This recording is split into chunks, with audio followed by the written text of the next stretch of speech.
ኢትዮጵያ በቀይ ባህር ላይ ያላት ፍላጎትና የባህር በር ባለቤት የመሆን ጥረት በአሁኑ ወቅት በአፍሪካ ቀንድ ፖለቲካ ውስጥ ዋነኛ የመነጋገሪያ አጀንዳ ሆኖ ቀጥሏል። ይህ ጉዳይ ለብዙዎች አዲስ ክስተት ቢመስልም ለኢትዮጵያ ግን የታሪክ ምልሰት፣ የሕግ ጥያቄና 130 ሚሊዮን የሚጠጋ ሕዝብ የህልውና ዋስትና ጉዳይ መሆኑን የዘርፉ ተንታኞች ያስረዳሉ።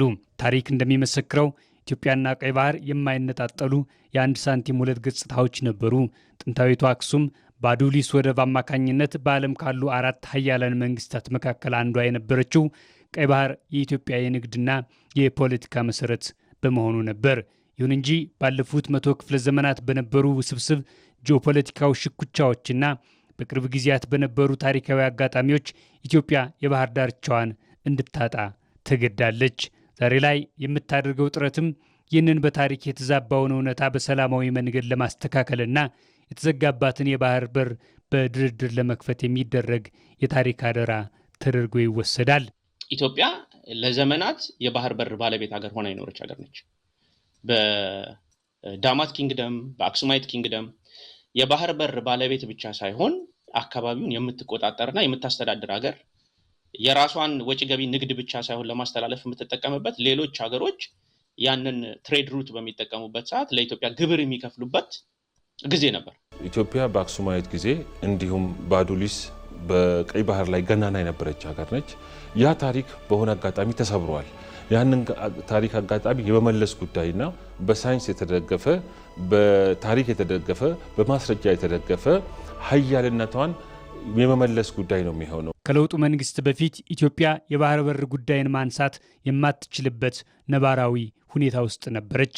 በአንድ በኩል ሀገርን ያስቀደመ ብሔራዊ ጥቅምን ከፊት ያደረገ የፖለቲካ አካሄድ አለመከተል፣ በሌላ በኩል ደግሞ የታሪካዊ ጠላቶችን ዓላማ ለማሳካትና የእነሱን መሻት ለመፈጸም ያደሩ የውስጥ ባንዳዎች አርቆ አለማሰብ የባህር በር ጉዳይን ማንሳት የሚያስነቅፍ እንዲሁም ወንጀል የሆነበት ጊዜ እንዲያልፍ አድርጓል። የኢትዮጵያ ሕዝብ እንዲወያይበት፣ እንዲነጋገርበት፣ ፍቃደኛ ከሆነ እንዲጠየቅ የቀረቡ አማራጮች አልነበሩ። የጠየቁ በሙሉ የአዲስ አበባ ዩኒቨርሲቲ ተማሪዎች ተገለዋል።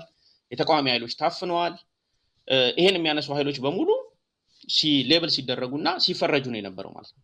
ስለዚህ በኢትዮጵያ በኩል እና at the same time ደግሞ ይሄን የሚያደርግ የነበረው በኢትዮጵያ ውስጥ የሽግግር መንግስት የነበረ ነው፣ በህዝብ ያልተመረጠ መንግስት ነው። ስለዚህ ማንዴቱም ሌጂቲመሲውም የለውም።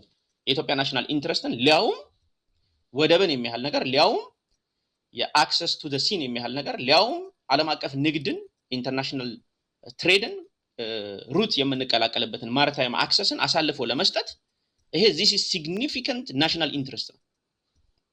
ትንሽ ናሽናል ኢንትረስት ብቻ አይደለም፣ ሲግኒፊካንት የሆነ ናሽናል ኢንትረስት ነው።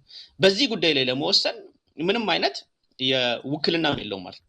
ኢትዮጵያ በቀይ ባህር ላይ ቀጥተኛ ተሳትፎ ማድረጓና የባህር በር ማግኘቷ ለብሔራዊ ጥቅሟ ብቻ ሳይሆን ለዓለም አቀፉ ማህበረሰብም ከፍተኛ ፋይዳ አለው።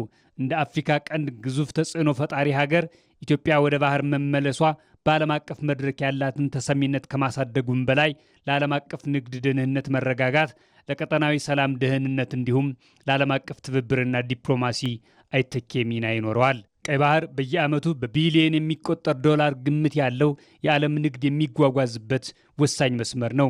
ኢትዮጵያ በዚህ መስመር ላይ ንቁ ተሳትፎ ማድረጓ የባህር ላይ ወንበዴነትን ለመከላከል፣ ህገወጥ የሰዎችና የመሳሪያ ዝውውርን ለመግታት እንዲሁም የንግድ መርከቦች በሰላም እንዲንቀሳቀሱ ለማድረግ ከዓለም አቀፍ ተቋማት ጋር በጋራ ለመስራት ያስችላታል። ይህ ደግሞ የዓለም የንግድ ሰንሰለት እንዳይቋረጥ ትልቅ ዋስትና ይሆናል። ኢትዮጵያ የአካባቢው አክተር ብትሆን ለማንኛውም አገር አደጋ ወይም ትሬት አይደለችም። የትኛውንም አገር ኢትዮጵያ ጎድታ አታውቅም። ስለዚህ ኢትዮጵያ ወደ ቀይ ባህር ብትመለስ አካባቢው ቀጠናው ሰላም እንዲሆን የራሷ ኮንትሪቢዩሽን ይኖራታል ማለት ነው። በጣም በብዙ 100 ቢሊዮን ዶላሮች ገንዘብ እያወጡ አካባቢውን ሴኩር ማድረግ አይጠበቅባቸውም። ኢትዮጵያ የራሷ ባህር ኃይል እየገነባች ነው። ያን አካባቢ ሰላም ሂደት በማስከበር ሂደት ውስጥ የራሷ የሆነ ኮኦፐሬቲቭ የሆነ ኮንስትራክቲቭ የሆነ ኢንጌጅመንት እና ኮኦፐሬሽን ነው የሚኖራት። የኢትዮጵያ ወደ ባህሩ አክሰስ መመለስ አካባቢያችንንም የኢንተርናሽናል ኮሚኒቲውንም ይጠቅማል ማለት ነው። የኢትዮጵያና የቀይ ባህር ግንኙነትን ዳግም የማደስ ጥረት ወቅታዊው ዓለም አቀፋዊ እውነታ የሚጠይቀው አይቀሬ ጉዳይ ሆኗል። ኢትዮጵያ የባህር በር ለማግኘት የምታደርገው እንቅስቃሴ በታሪክ የተደገፈ፣ በሕግ የተመራና በህልውና አስፈላጊነት የተቃኘ ነው። ይህ ጉዞ ስኬታማ እንዲሆን ግን የቀጣናው ሀገራት ይህንን ፍላጎት እንደ ስጋት ሳይሆን እንደ ትልቅ የኢኮኖሚ ዕድል ሊመለከቱት ይገባል።